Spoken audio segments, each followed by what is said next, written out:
तो आ रहा है वट सावित्री व्रत।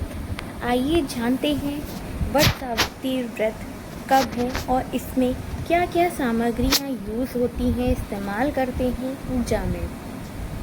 मैं अंजलि ब्लॉग में आपका स्वागत है। एक बार फिर हम आपके साथ हैं। अगर आप हमारे चैनल पे नए हैं तो कृपया सब्सक्राइब करना और लाइक करना ना भूलें, इसमें कोई पैसे नहीं लगते।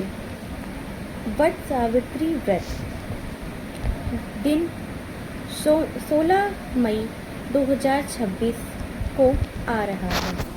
इस दिन औरतें सुबह व्रत रहकर पूरा श्रृंगार करती हैं, शादी का जोड़ा पहनती हैं, सिंदूर लगाती हैं, चूड़ी पहनती हैं, मुहावर लगाती हैं, मेहंदी लगाती हैं और पूरा जैसे शादी में श्रृंगार होता है वैसा पूरा श्रृंगार करती हैं। उसके बाद वहाँ अपने घर में, सबके घर में अलग अलग नियम से पूजा होती है। वो अपने घर में दाल की पूड़ी, मीठी पूड़ी, पुआ, सूखी पूड़ी, सादी पूड़ी बनाती हैं और गुलगुले भी बनते हैं और ऐठी गूठी भी बनती है, जिसको बनाने के बाद उसमें चना रखा जाता है जो कि हम एक दिन पहले रात में भिगो देते हैं।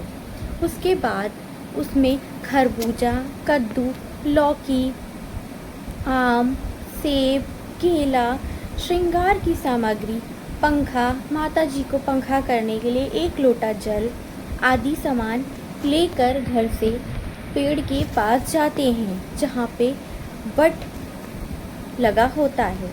फिर वहाँ पर बैठ के आसन पर आराम से कच्चे धागा को, अगर सफ़ेद है कच्चा धागा तो उसको पीली हल्दी से रंग लें। फिर उसके बाद उसकी माला बना लें। 5 माला बनाते हैं चढ़ाने के लिए और एक बड़ी माला खुद पहनने के लिए।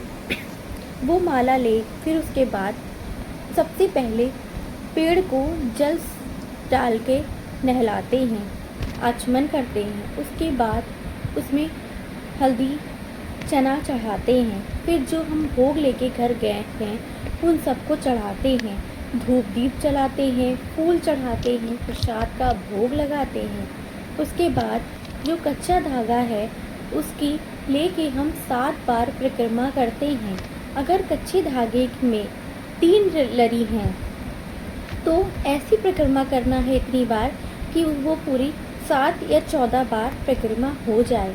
उसके बाद परिक्रमा करते रहेंगे और चना हाथ में लिए रहेंगे और चना डालते जाएंगे। चना सब डालने के बाद, पूजा होने के बाद माता जी को आंचल से, अगर पंखा नहीं है तो आंचल से, और पंखा है तो पंखे से माता जी को हवा देंगे।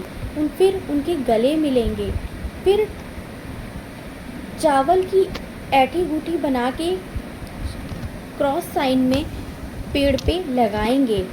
फिर उसके बाद चौरिठा से हाथ से माता जी के पेवरट पर छाप देंगे।